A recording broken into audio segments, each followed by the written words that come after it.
नमस्कार, स्वागत है आपका बिहार लाइव नाउ में। मैं मुकेश चौरसिया आज की तमाम खबरों के साथ आपके सामने हाजिर हूं। आप हमें देख रहे हैं नेट विजन के केबल नंबर 361 पर और हमारे बिहार लाइव नाउ के फेसबुक पेज और यूट्यूब चैनल पर। तो करते हैं खबरों की शुरुआत। सबसे पहले हेडलाइंस। राजधानी पटना में होटल के कमरे में महिला की निर्मम हत्या, छानबीन में जुटी पुलिस। वैशाली में दिन दहाड़े फाइनेंस कंपनी में 5,38,000 रुपए की लूट। मुजफ्फरपुर में ऑपरेशन मुस्कान के तहत कई लोगों को दिए गए उनके खोए हुए लापता मोबाइल फोन, चेहरे खिले। और भाजपा नेता सुशील मोदी का बड़ा बयान, कहा अब एनडीए में नहीं है नीतीश कुमार की कोई जगह। राजधानी पटना से एक बड़ी खबर सामने आई है, जहां एक होटल के कमरे में एक महिला की निर्मम हत्या कर दी गई है। इस हत्या के बाद होटल कर्मियों में हड़कंप का माहौल है। बताया जा रहा है कि एक युवक के साथ एक महिला होटल में आई थी, लेकिन आज जब देखा गया कि महिला मृत अवस्था में होटल के अंदर पड़ी हुई है, तभी होटल कर्मियों में हड़कंप मच गया। सूचना मिलने पर मौके पर पहुंची पुलिस मामले की जांच कर रही है। ये मामला कोतवाली थाना क्षेत्र के स्टेशन के पास एक निजी होटल के कमरा नंबर 303 की बताई जा रही है। जानकारी के अनुसार इस कमरे में युवक के साथ एक युवती भी आई थी। पुलिस ने सीसीटीवी चेक किया है, जिसमें युवक को देखा गया है। युवक का नाम गजेंद्र बताया जा रहा है। मृतका युवक से होटल में मिलने शुक्रवार को आई थी। फॉरेंसिक टीम भी मौके पर पहुंचकर जांच में जुटी है। बताया जा रहा है कि युवती की हत्या देसी कट्टे से मारकर की गई है। फिलहाल पुलिस मामले की जांच कर रही है। होटल के कमरे में खून से लथपथ बॉडी मिला, क्या पूरा मामला है? देखिए, 12 साढ़े 12 के आसपास में हमारे कोतवाली थाना को होटल वाले के द्वारा खबर किया गया कि एक इस तरह से घटना घटित हुई है। तो हम लोगों ने तुरंत घटनास्थल पहुंचा। घटनास्थल पहुंचने के बाद यह देखा कि एक लड़की जो यहाँ गिरी है, इनके माथे में गोली से मारा गया है। यह होटल पर आप देख रहे हैं कि 4th फ्लोर लग रहा है, ये 4th फ्लोर होगा। सस्पिशियस डेथ है ये। लड़की के माथे में नज़दीक से गोली मारा गया है। उसमें कुछ डॉक्यूमेंट्स हम लोगों को मिले हैं अभी तक। उसमें से लग रहा है कि इन्होंने, चूँकि कल ही ठहराया था इन्होंने, और अपना नाम इन्होंने जो उल्लेख किया है उसमें शोभा कुमारी और गजेंद्र कुमार के नाम से उसमें उल्लेख है। उसमें डिटेल और नहीं दिया हुआ है। इन्होंने, होटल वाले ने बताया था कि कल सिर्फ गजेंद्र कुमार आकर ठहरे थे। आज दिन में सुबह में ये आई थी शोभा कुमारी, उसके बाद गजेंद्र कुमार बाद में आए थे। तो घटना घटने के बाद उन्हें चली गई। संभव है ये घटना 10 बजे के पहले घटित हुआ है, लेकिन इनका तो सूचना हमको 12:30 के आसपास में दिया गया है। इस पर हम लोग देख रहे हैं कि किस कारण से इनको सूचना हम लोग को लेट से मिला है। बाकी हम लोग जाँच पड़ताल कर रहे हैं। एफएसएल की टीम को आप देख रहे हैं कि इनको भी बुलाया है हमने, और भी टेक्निकल टीम को हम लोग सहयोग ले रहे हैं। इनकी उचित पहचान हम लोग कर लेते हैं पहले। घटना में प्रयुक्त जो हथियार था वो बरामद? जी, हथियार बरामद है। वो प्रयोग हथियार है या नहीं, इसकी हम जांच करा लेंगे पहले। कहाँ की रहने वाली महिला? डिटेल बहुत नहीं है, लेकिन और ये जहानाबाद का जो कार्ड लगा हुआ उसमें जहानाबाद जगह है। महिला पुलिसकर्मी भी है?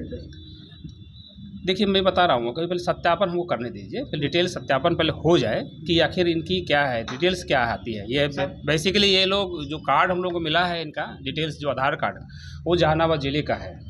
ठीक है। महिला और पुरुष का संबंध क्या था सर, कुछ पता होता है? देखिए, सस्पिशियस डेथ है। बाहर में सिंदूर भी खड़ा हुआ है। उसमें जो आधार कार्ड मिला है, आधार कार्ड में इन लोगों को पति पत्नी के रूप में लिखा हुआ है, लेकिन कुछ डिटेल्स चर्चा नहीं है इसमें। तो संभव है कि पति पत्नी भी हो।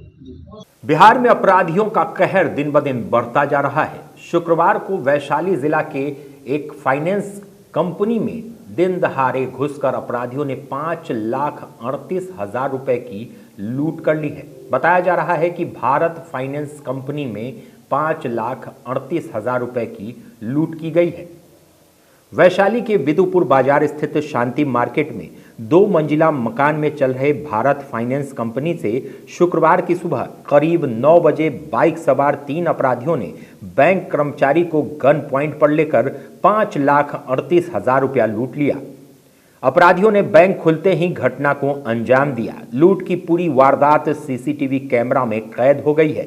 बैंक कर्मचारियों ने लूट की जानकारी बिदुपुर थाने की पुलिस को दी है। बिदुपुर थाने की पुलिस मामले की जांच कर रही है।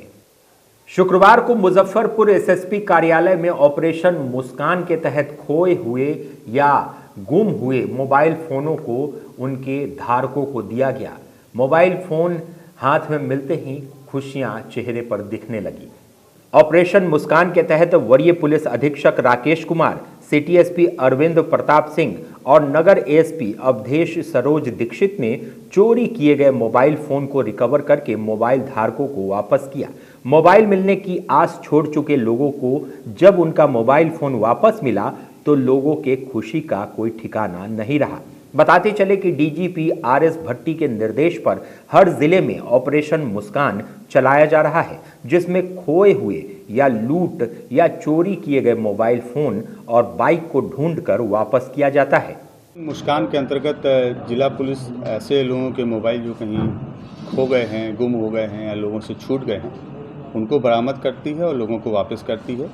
इसी अभियान के अंतर्गत आज ये तीसरा चरण था, जिसमें लोगों के बीच में उनके मोबाइल को आज लौटाया गया है। कुल 46 मोबाइल हैं जिनको आज लोगों को वापस किया गया है। इसके पूर्व भी लगभग 250 मोबाइल हैं जो विभिन्न चरणों में पुलिस के द्वारा लोगों को वापस किए गए हैं। इसके अतिरिक्त 4 लैपटॉप भी हैं और कुछ बाइक्स भी हैं जो हम लोगों ने पूर्व में लोगों को वापस की। इस बार बाइक्स भी है क्या?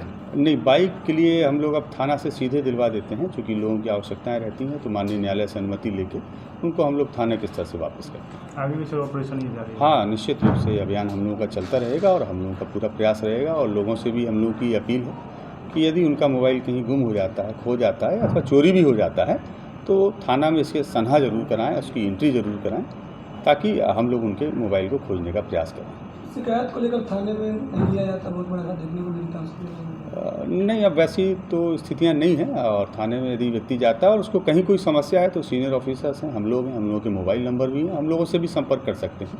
उन लोगों का सनहा होगा। अगर एफआईआर का मामला बनता है तो एफआईआर होगी। कितने मोबाइल आज वितरण किए? आज 46 मोबाइल वितरित किया गया।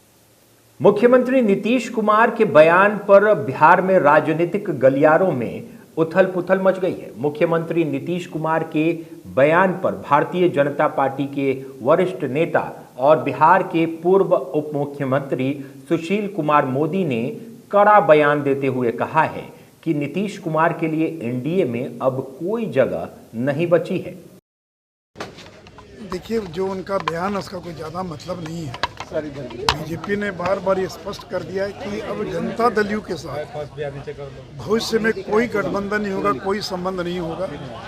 नीतीश जी ये सारी बातें केवल राष्ट्रीय जनता दल और कांग्रेस को डराने के लिए बोलते हैं। उनको डराते हैं कि अगर तुम लोग ज़्यादा गड़बड़ करोगे, हमको अगर प्रधानमंत्री पद का उम्मीदवार घोषित नहीं करोगे, मैं बीजेपी के साथ भी जा सकता हूँ। ये बीजेपी को नहीं डरा रहे, बल्कि ये राजद और कांग्रेस को डराते हैं।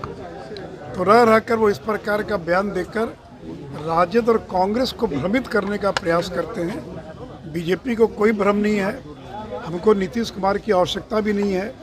तो अब नीतीश कुमार में बचा क्या है? उनके पास कोई वोट तो बचा नहीं कि वो वोट हमको दिलवा सके। और देखिए, गठबंधन होता है जिसमें ताकत होती है। तो जब नीतीश कुमार के पास कोई वोट नहीं बचा और पिछले विधानसभा चुनाव में 44 सीटों पर सिमट गए, तो उनके साथ हम क्यों समझौता करेंगे? समझौता तो ताकतवर से किया जाता है।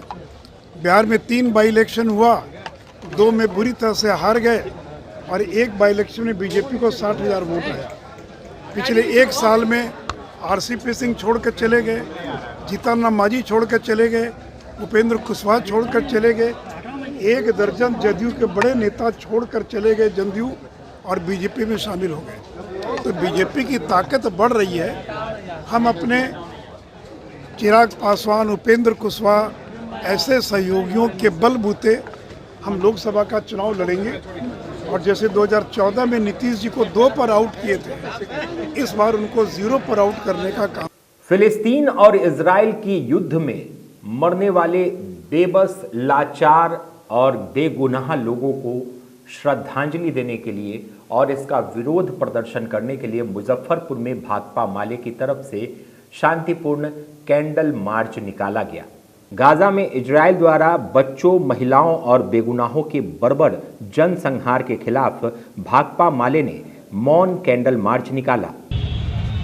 फिलिस्तीन की सरजमी पर मानवता का कत्लेआम किया जा रहा है और ये कत्लेआम वो देश कर रहे हैं जो देश हमेशा मानवता और मानवाधिकारों की बातें सबसे ज़्यादा किया करते हैं, और आज वहाँ पे मानवता पूरी तरीके से शर्मसार है।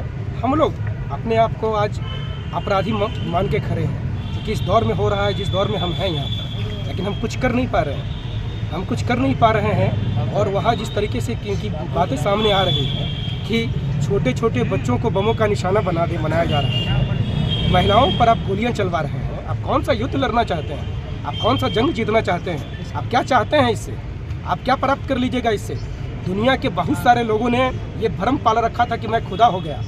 इजराइल के भी जो अभी बेंजामिन नेतन्याहू जो हैं, ये अपने को समझ बैठे हैं कि खुदा बन गए हैं। इन तमाम खुदाओं को इतिहास ने उनके जगह पर पहुंचा दिया है। ये बहुत भ्रम में नहीं रहे। फिलिस्तीन की जनता अपनी आज़ादी की लड़ाई लड़ रही है, गाजा के लोग अपने आज़ादी की लड़ाई लड़ रहे हैं, और आज़ादी के लड़ने वाले दीवाने जो होते हैं उनका कदम इतनी जल्दी भी हिलता नहीं है। वो लोग जीतेंगे और इजराइल का जो ये तानाशाही रवैया जो है, जो हिटलर के कदम पर आगे बढ़ रहे हैं, इसको दुनिया हराएगी। आज दुनिया की तमाम जो आवाम है, वो आवाम आज फिलिस्तीन की जनता के साथ खड़ी है। राजधानी दिल्ली में 1942 से अपने बेहतरीन स्वाद का जादू चलाने वाले काके दी हट्टी ने अब बिहार में भी अपना जादू शुरू कर दिया है। बिहार में काके दी हट्टी के तीसरे ब्रांच की शुरुआत की गई। मुजफ्फरपुर मिठनपुरा स्थित जुब्बा सहनी पार्क के सामने काके दी हट्टी के तीसरे आउटलेट का उद्घाटन किया गया। शुक्रवार को मिठनपुरा जुब्बा सहनी पार्क के सामने दिल्ली की मशहूर काके दी हट्टी रेस्टोरेंट के 81वें आउटलेट का उद्घाटन मुजफ्फरपुर के सांसद अजय निषाद ने फीता काटकर किया। काके दी हट्टी दिल्ली चांदनी चौक की मशहूर पराठे और नान की दुकान है, जो 1942 ईस्वी से चल रही है। देश भर में इसके लिए 81 आउटलेट है। बिहार में भागलपुर, बेगूसराय और मुजफ्फरपुर में इसका आउटलेट खोला गया है। मुजफ्फरपुर आउटलेट के प्रोप्राइटर राजेश पोद्दार ने बताया कि यहाँ पूरे वेज में सारी चीज़ें मिलेंगी और स्वाद वही पुरानी दिल्ली के काके दी हट्टी की होगी। वहीं काके दी हट्टी के ऑनर गुरदीप सिंह ने बताया कि बिहार में अपने तीसरे ब्रांच को खोलकर उन्हें बहुत अच्छा लग रहा है। आगे भी अन्य जिलों में इसकी फ्रेंचाइजी खोली जाएगी। मालिक तो ऊपर वाला है, लेकिन ये काके दी हट्टी हम चला रहे हैं 1942 से, और ये 81st आउटलेट है। 81 आउटलेट खुली है यहाँ पे। हाँ जी, 81। सबसे पहले मुजफ्फरपुर वासियों के लिए धन्यवाद। बहुत अच्छा एक नया कॉन्सेप्ट लेकर के आए हैं मुजफ्फरपुर के लिए, नॉर्थ इंडियन फूड का। मुझे उम्मीद है कि मुजफ्फरपुर वालों को बहुत अच्छा लगेगा। अगर आपके जुबान है और जुबान में अगर स्वाद लेने की अगर ज़रा सा भी अगर ललसा है तो मुजफ्फरपुर में आइए इस काके दी हट्टी में। और मैंने 1982 में जब मैट्रिक पास किया था, जब मैं गया था वहाँ पे दिल्ली में काके दी हट्टी में, वो जो स्वाद मैंने पाया, ताउम्र जब भी दिल्ली जाता हूँ तो स्पेशली मैं लेके जाता हूँ वहाँ पे दोस्तों को भी, और वहाँ जो खाना एक बार खा लेता है वो बारंबार जाता है। और मुझे इस बात का खुशी है कि अपने शहर में मुजफ्फरपुर में स्मार्ट सिटी और महापौर के द्वारा और सांसद जी के द्वारा उद्घाटन भी हुआ है आज, और यहाँ के स्वाद जो मिलेगा आपको कभी भी जीवन में भूलिएगा नहीं। इस स्वाद को एक बार आके देखिए, आपको लगेगा कि मैंने अच्छा स्वाद का जो नान खाया है, नान पूरे भारत में कहीं नहीं मिलेगा। मुजफ्फरपुर में याद किए गए बिहार के पहले मुख्यमंत्री श्री कृष्ण सिंह। बिहार के पहले मुख्यमंत्री श्री कृष्ण सिंह की 136वीं जयंती अटल सभागार में मनाई गई। मुजफ्फरपुर जिला के अटल सभागार में भारतीय जनता पार्टी की ओर से बिहार के प्रथम मुख्यमंत्री श्री कृष्ण सिंह की 136वीं जयंती समारोह मनाई गई। पूर्व मंत्री सुरेश कुमार शर्मा ने बताया कि जब श्री कृष्ण बाबू बिहार के मुख्यमंत्री थे तब पूरे बिहार में उद्योग का जाल बिछाया गया था। वही श्री कृष्ण बाबू ने बाबा धाम मंदिर में अनुसूचित जाति को पहली बार प्रवेश करवाया था। आज डॉक्टर श्री कृष्ण सिंह का 136वां जन्म दिवस मनाया जा रहा है। श्री बाबू बिहार के प्रथम मुख्यमंत्री थे और बिहार उस समय उद्योग का जाल श्री बाबू का बिछाया हुआ था, जो आज प्रायः बंद दिख रहा है। श्री बाबू अपने समाज जिम्मेदारी एवोल्यूस किया। श्री बाबू ने बाबा धाम मंदिर में अनुसूचित जाति को प्रवेश करवाया। वह पूरे समाज को जोड़ के चलते थे और आज वही काम हमारे नरेंद्र भाई मोदी कर रहे हैं। सबका साथ, सबका विकास, सबका विश्वास। इसलिए उनका जन्मतिथि हम लोग मना रहे हैं और उस पर आगे बढ़ने का प्रयास भी सारे समाज का लोग करेगा, ऐसा मेरा विश्वास है। धन्यवाद। शुक्रवार को मुजफ्फरपुर में शोभा इलेक्ट्रॉनिक एंड फर्नीचर का उद्घाटन किया गया। इस आउटलेट में इलेक्ट्रॉनिक के साथ साथ फर्नीचर की भी पूरी व्यवस्था की गई है। इसका उद्घाटन बिहार सरकार के मंत्री जितेंद्र राय ने किया।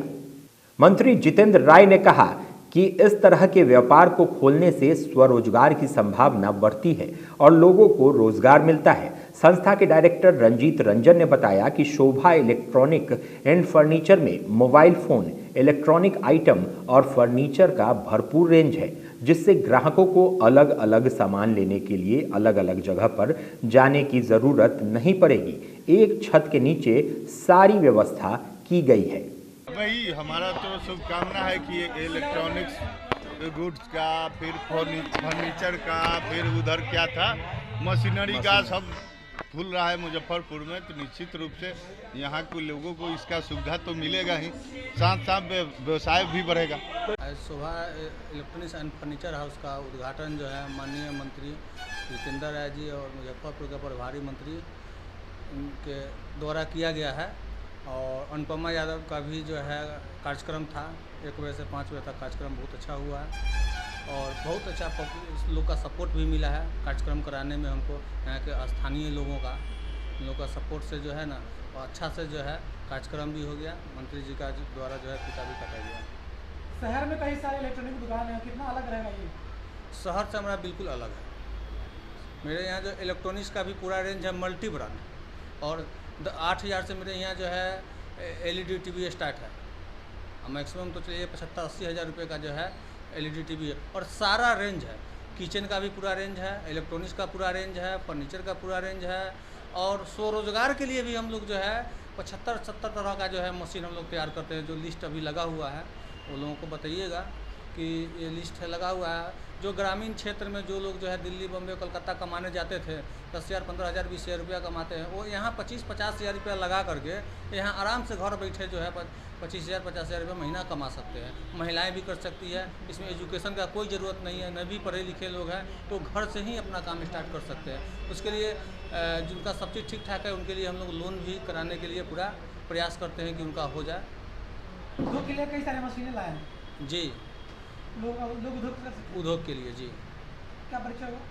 मेरा Ranjit Ranjan, director Asangdeep dairy solution private limited, और असंगदीप सोशल डेवलपमेंट फाउंडेशन में भी डायरेक्टर है, साक्षी इंटरप्राइज में प्रोप्राइटर हैं और आस्था लेयर फार्म में भी प्रोप्राइटर हैं, रेस फीड प्राइवेट लिमिटेड में डायरेक्टर हैं, महादेव स्टील ही मेरा ही प्रोजेक्ट है। वो तरह तरह का हर क्षेत्र में जो है ना, मेडिकल क्षेत्र में भी अपना अंकित मेडिकल है, हर क्षेत्र में मेरा जो है काम है और आगे भी बहुत बड़ा एक प्रोजेक्ट ला रहे हैं मोई में, जो बिहार में नहीं है, अभी नया प्रोजेक्ट है। और नवरात्र के अवसर पर नवरात्र के छठे दिन सिकंदरपुर अनुपम कैंपस स्थित बालाजी इंटरनेशनल स्कूल में कन्या पूजन का आयोजन किया गया। शुक्रवार को सिकंदरपुर अनुपम कैंपस स्थित बालाजी इंटरनेशनल स्कूल में नवरात्र के अवसर पर कन्या पूजन और बच्चों के बीच भोजन का प्रबंध किया गया। नवरात्र के छठे दिन स्कूल के सभी छात्र छात्राओं के बीच इस कार्यक्रम का आयोजन किया गया, जिसमें विधि विधान से कन्याओं की पूजा की गई। सबसे पहले सभी कन्याओं के पैर धोए गए और उसके बाद मां दुर्गा की तरह उन्हें रंगा गया और पूजा किया गया। बालाजी इंटरनेशनल स्कूल के चेयरमैन डॉक्टर विजय आनंद श्रीवास्तव ने बताया कि कन्या पूजन के साथ स्कूल में दुर्गा पूजी बालाजी इंटरनेशनल स्कूल के चेयरमैन डॉक्टर विजय आनंद श्रीवास्तव ने बताया कि कन्या पूजन के साथ स्कूल में दुर्गा पूजा के छुट्टी की घोषणा भी कर दी गई है। बालाजी इंटरनेशनल स्कूल दुर्गा पूजा के षष्ठी के दिवस इस पावन अवसर पर विद्यालय छुट्टी की उद्घोषणा करते हुए यहाँ बाल कन्या का भोग दिया जा रहा है।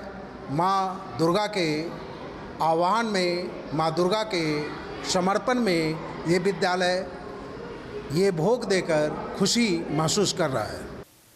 सीतामढ़ी पुलिस ने अपराध की योजना बनाते 6 अपराधियों को हथियार के साथ गिरफ्तार किया है। सीतामढ़ी पुलिस ने अपराध की योजना बनाते हुए 6 अपराधियों को देसी कट्टा और पिस्तौल के साथ गिरफ्तार किया है। सदर डीएसपी रामकृष्ण ने प्रेस कॉन्फ्रेंस कर इसकी जानकारी दी। रामकृष्ण ने बताया कि सभी अपराधी मेजरगंज थाना क्षेत्र के हिलोरवा स्थित आम बगीचा में इकट्ठा हुए थे। इसी दौरान पुलिस ने इन अपराधियों को गिरफ्तार कर लिया है। हिलोरवा गांव में मेजरगंज थाना अंतर्गत हिलोरवा गांव में राकेश सिंह, जो कि पूर्व से भी जिले में जिले से सटे हुए अन्य जिले जैसे शिवहर और मोतिहारी में भी कुख्यात रहे हैं, वो और उनके कुछ शागिर्द थे 5, जिनको कि एक आपराधिक षड्यंत्र रचते हुए सूचना के आधार पर रेड करके गिरफ्तार किया गया है। और उस गिरफ्तारी में 2 देसी कट्टा, 1 देसी पिस्टल और उसके साथ कुछ ये जो 1, 2, 3, 4, 5, 6 जो ये है कारतूस बरामद किया गया। उसके साथ एक चाकू और एक रॉड भी है। हाँ,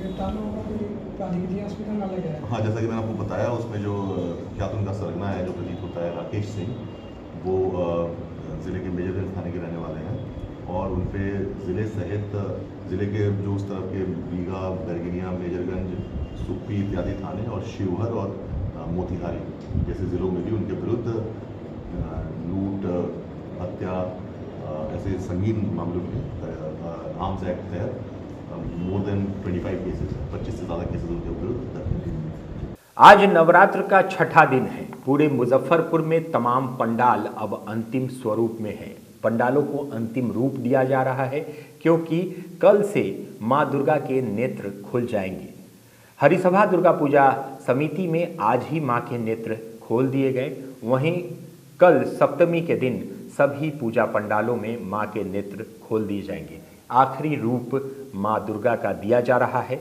आपको बता दें कि अघोरिया बाजार में महिष्मती के किले को बनाया जा रहा है। वहीं पताही एयरपोर्ट स्थित पूजा पंडाल में माता का दर्शन करने के लिए भक्तों को गुफा से होकर गुजरना पड़ेगा। वहां बहुत सुंदर पहाड़ों वाली माता का दर्शन दिखाया जा रहा है। वहीं अगर पंकज मार्केट की बात करें तो वहां पर महल बनाया गया है। सरैयागंज दुर्गा पूजा समिति की ओर से इस बार भक्तों के लिए चंद्रयान 3 को दिखाया जाएगा। तो आपने देखा मुजफ्फरपुर शहर के विभिन्न जगहों का तस्वीर, जहां मां दुर्गा पूजा को लेकर जो पंडाल बनाए जा रहे थे वह कहीं तैयार होकर पूरी हो चुकी है तो कहीं अंतिम चरण दिया जा रहा है। वही आपको बता दें कि पताही हवाई अड्डे के पास जो है वहाँ जो भव्य तरीके से माँ दुर्गा का जो गुफा बनकर पूरी तरह से अब तैयार हो चुकी है, कल से वहाँ भी जाकर लोग दर्शन कर सकेंगे। वही आज षष्ठी को लेकर हरिसभा चौक के पास जो माँ दुर्गा के जो पंडाल बनाया गया है और माँ दुर्गा का जो आँख है वह पट आज खोल दी गई है। वही कल से सप्तमी से अब लोग जो है श्रद्धालु जो हैं, जो भी भक्त जो है माँ दुर्गे के, वह कल से हर जगह मुजफ्फरपुर शहर के में जो सप्तमी को जब पट खुलेगी तो सभी लोग दर्शन कर सकेंगे। सहयोगी संजय ठाकुर के साथ आकाश मिश्रा। तो हर साल की तरह इस साल भी दुर्गा पूजा की अगर बात करें तो दुर्गा पूजा हर्षोल्लास के साथ पूरे बिहार के साथ साथ मुजफ्फरपुर में भी मनाया जा रहा है। और अब तो पंडाल बनाने में और पंडाल को नंबर 1 करने में एक तरह से आप कहें कि प्रतिस्पर्धा चल रही है, और जिससे कि आम भक्तों को, जो दर्शनार्थी हैं, उनको बहुत मज़ा आने वाला है घूमने में। तो आप भी घूमिए, आप भी नवरात्र का लुत्फ उठाइए और बिहार लाइव नाउ को देखते रहें। बिहार लाइव नाउ आपको नवरात्र का पूरा सैर करवाएगा और नवरात्र की जो पूजा है, जो पूजा पंडाल है, उसका भी दृश्य हम आपको दिखाते रहेंगे।